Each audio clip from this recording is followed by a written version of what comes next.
That's why you're here. Yeah, that's right. So, I mean, tell me just a little bit about.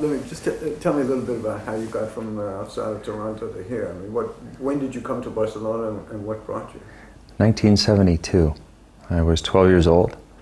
I was brought here with my sister, my older sister, and my mother, who brought us.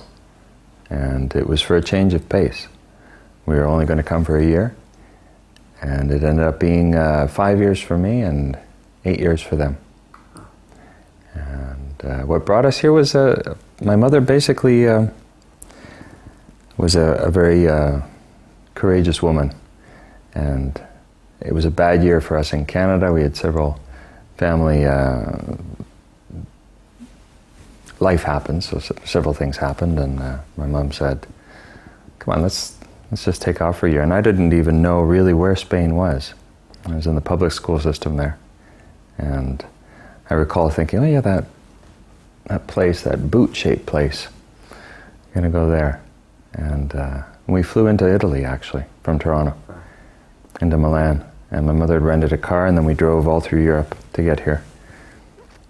And I recall distinctly driving in, thinking, this is where we're going to live? Do you know where in Mataró, I guess it is, or in Badalona, where you're coming in on the autopista, and you've got these buildings that are this far from the freeway, and the laundry hanging out, and coming from a little town in Canada with grass and trees and everything, I was like, I had no idea. And but I remember pulling right up the Diagonal and to Cabo Sotelo and stopping there and thinking, this is pretty nice. And how did you go? What school did you go to when you got here? Kensington. It's a British. It's a British school. Huh. International, they call it. Huh. And it's still there. Still up in Pedralbes. Huh. Yeah. And were most of your friends foreigners when you were a kid here? I would say predominantly my close friends were, because of the school, because of my age maybe. It was how walking home from school or walking to school and such, when taking the bus, predominantly.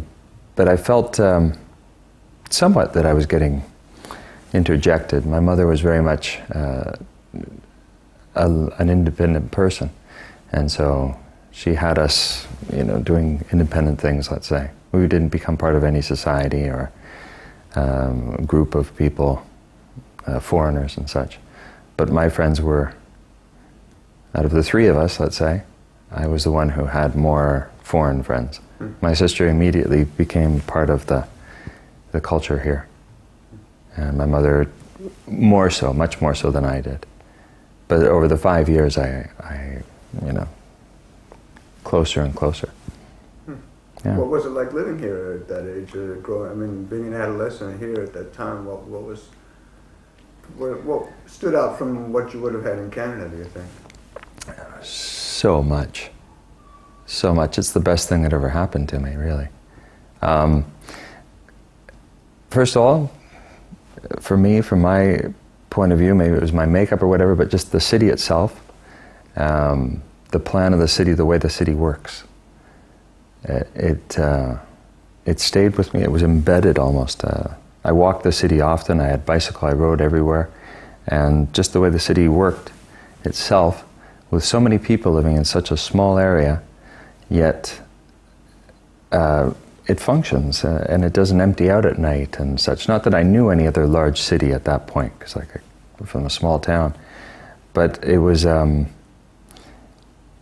just a thriving environment that culturally, every corner you went to or every street, it had a different flavor, and yet the similar things, but there was just so much, and in such a small area. So it was so vibrant, and there was so much input from a young person's point of view.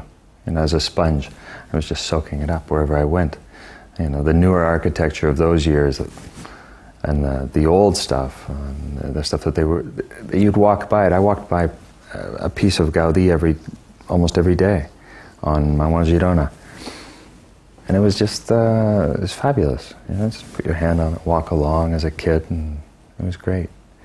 Being in such a large city and not feeling at all imperiled, or, you know, I think the thing we had to really watch out for was probably just traffic.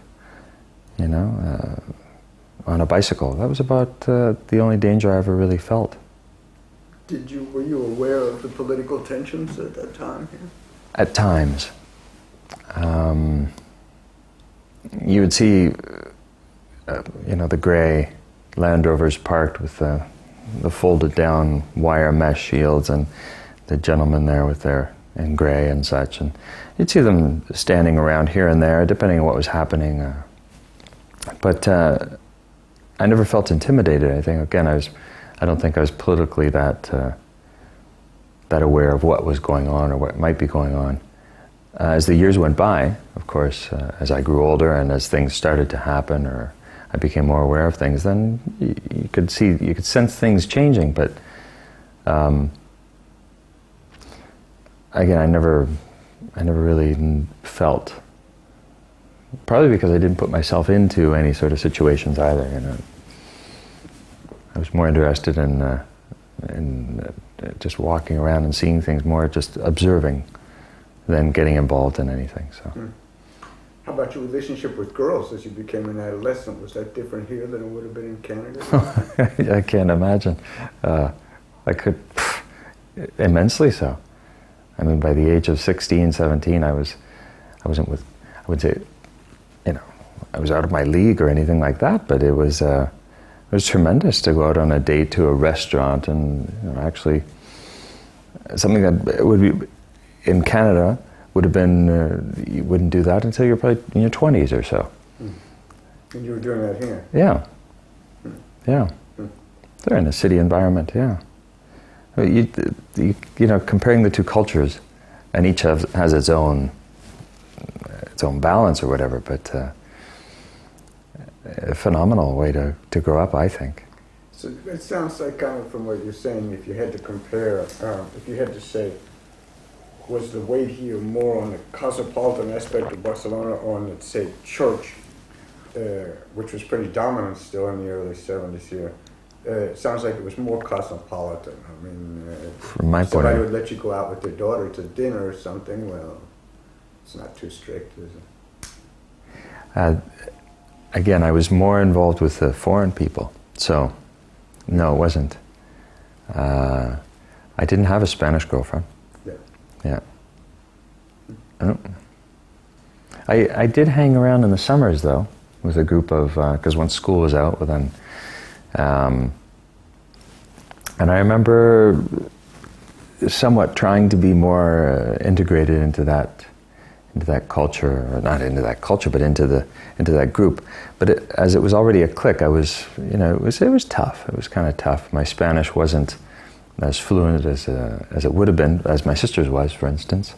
I mean, I did what I could, and but it was totally different, because the family structure was much more predominant than it was, for instance, with my friends, being the foreigners and such. So, yeah, hung around more with the international kids, girls, and such. Yeah.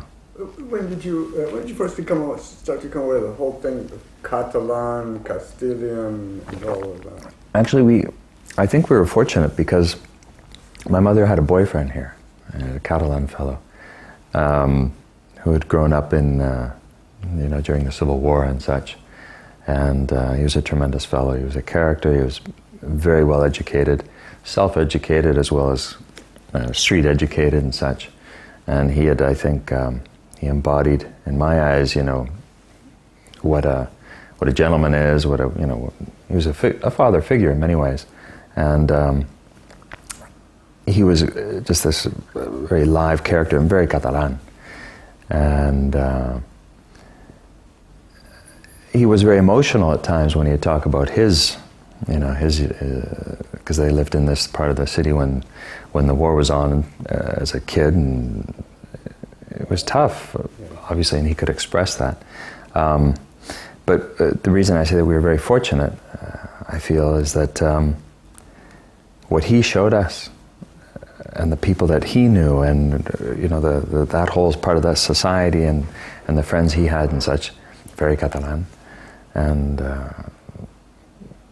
it was wonderful.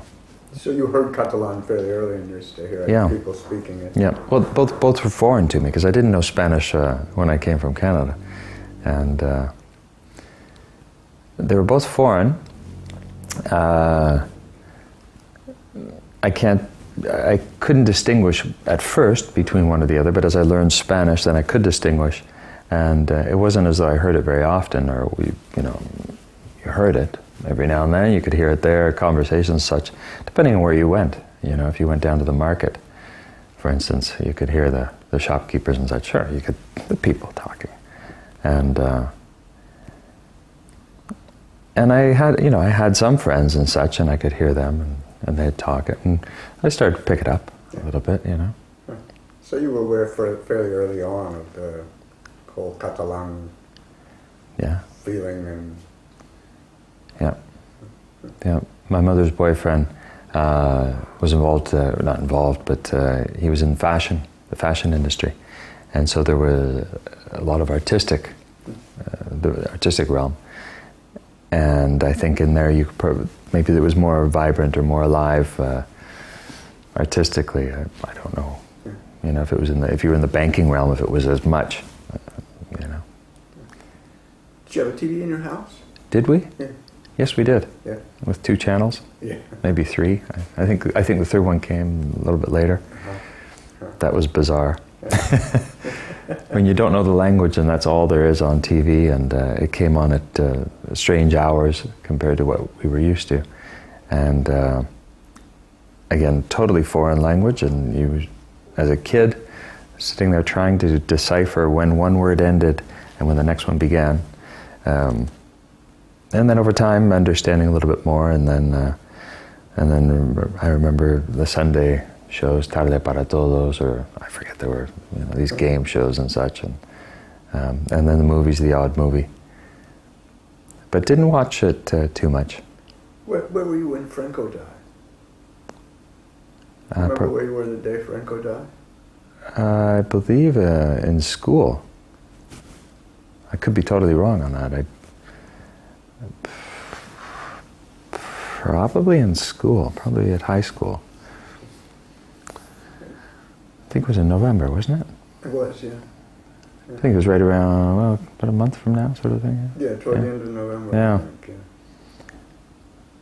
And there have been, of course, building up to that, he wasn't doing well. No, that's right. It took a long time. So the rumors were every now and then that, I think there were even jokes. Yeah, no doubt. That going, like... I don't remember them now, but I believe there were. Or was it on Saturday Night Live? Maybe it was when I went back, Saturday Night Live would make jokes about it. Anyway. Yeah. And after 75, so how much longer were you here after? Till 77. Till 77. Yeah, the summer of 77, after I graduated. I returned to North America to seek my fortune. And do you remember remarking any changes between, having to do with the atmosphere and how things were before and after Franco died? Slowly.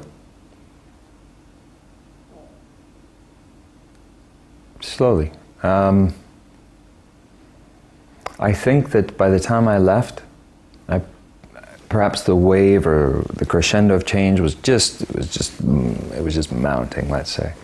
I know that it changed after I left quite a bit, because my sister and my mother were still here, and when we saw each other back in Canada, they came back at Christmas and such.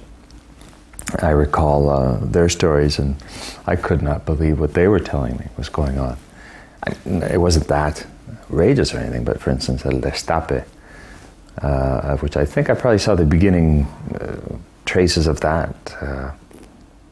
That was kind of different.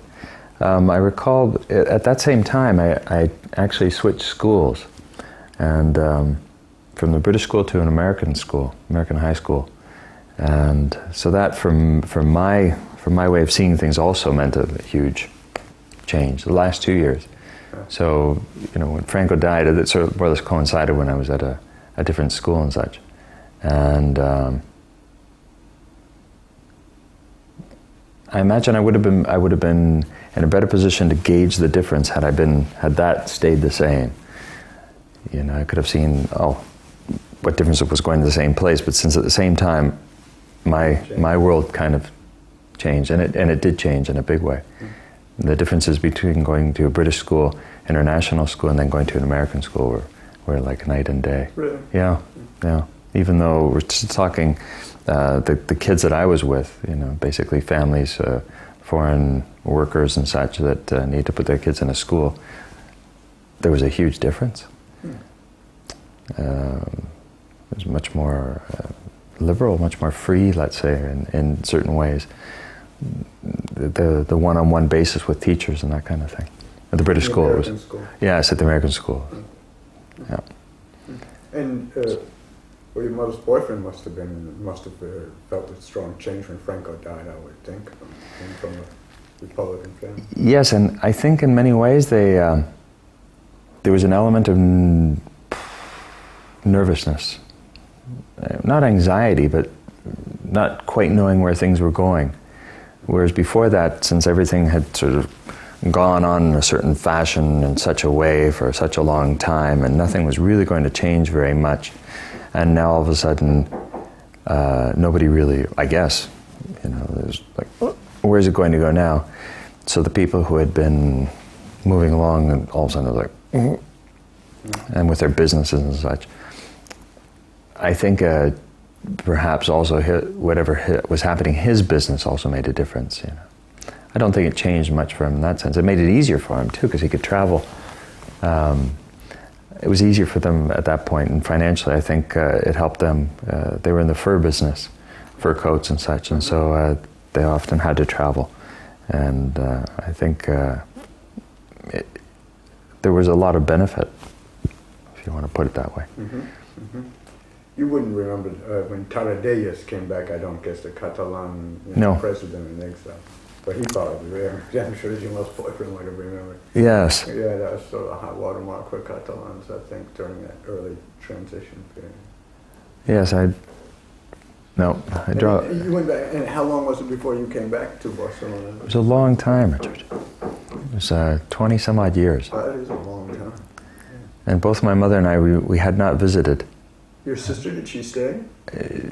She was back probably every year, if not at the most every 2 years. But she didn't stay living per se. She kept all her contacts, of course, and then she came back. She decided to come back, and she did. And then it was after she was here perhaps 5 years or so, 4 or 5 years, that my mother and I came. Maybe 3 years or so. Anyway, I don't quite recall.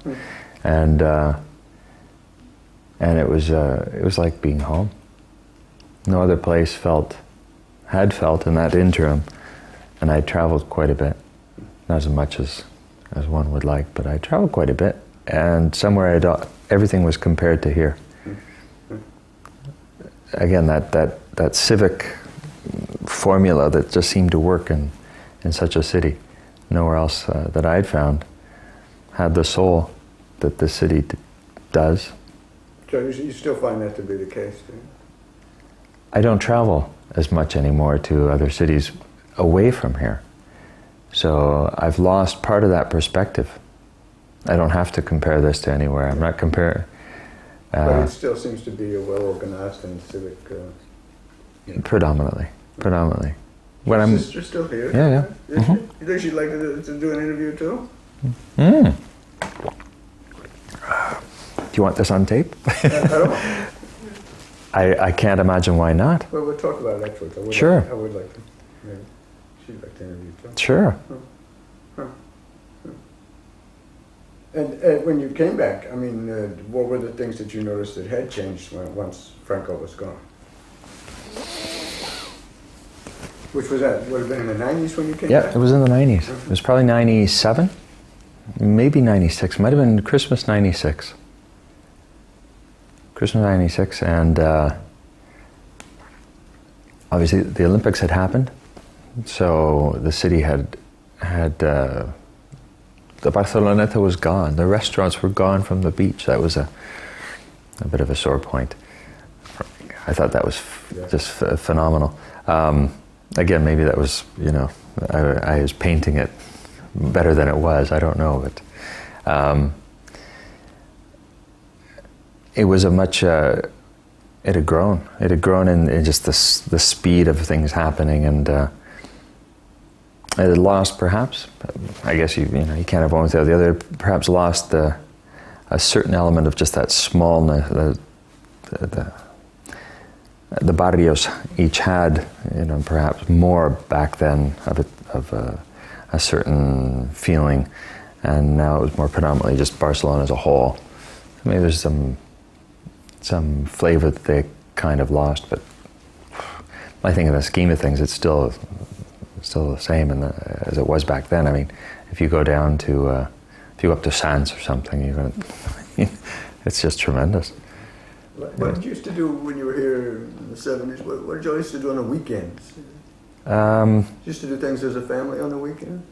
Yes, generally Sundays we'd go out to a restaurant, maybe see a movie, go down to one of those, I don't know if you were probably here, those huge movie theaters. I'd never seen anything so large. Huge balconies and huge things. In the summer, I recall we'd go sit on the Ramblas, in one of the restaurants. Maybe we'd have dinner in Amaya or something, and then go sit and have a drink or something. This would be the four of us, or maybe my sister would be off with her friends, and I'd be there with my mom and her boyfriend, and we'd sit there and just watch people.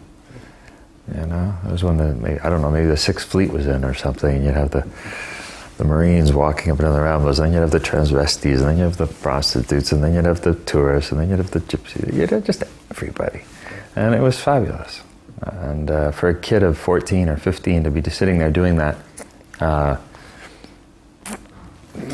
mean, it's priceless. What neighborhood did you live in? When we first moved here, my mother had found an apartment up in, I guess it's Tres Torres. It was phenomenal. It was on the 9th floor. It was overlooking the old Espanyol Stadium, so I could watch the games from the balcony. And my mother's boyfriend, although he wasn't at Periquito, which is what I think he was for Barça. So it was like a consolation prize to watch those games, you know. And the nights that he couldn't go down to the Barça games, or if it wasn't one that interested him, he'd give me his carnet, and I'd walk on down and catch the games from there. It was a nice apartment. It was a nice place to live, nice area. The same portero is still there. And this is this kind of thing. When we came back to Barcelona in 96, 97, both my mother and I, that was just one of those things that made us feel tremendously connected. I mentioned Amaya, for instance. We went and had dinner there, and a couple of the waiters were still there from when we were there before, and kind of remembered my mom's boyfriend, you know,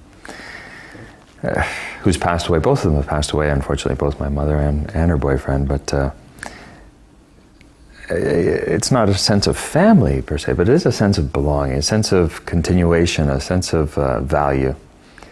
At least, you know, for us it was, for me it is.